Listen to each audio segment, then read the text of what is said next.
Hayır canım, ekmek yemiyor orada. Bildiğin şey atıyorlar. Yem atıyorlar kuşlara.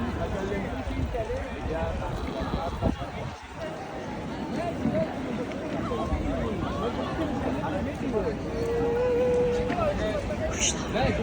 Kuşlar.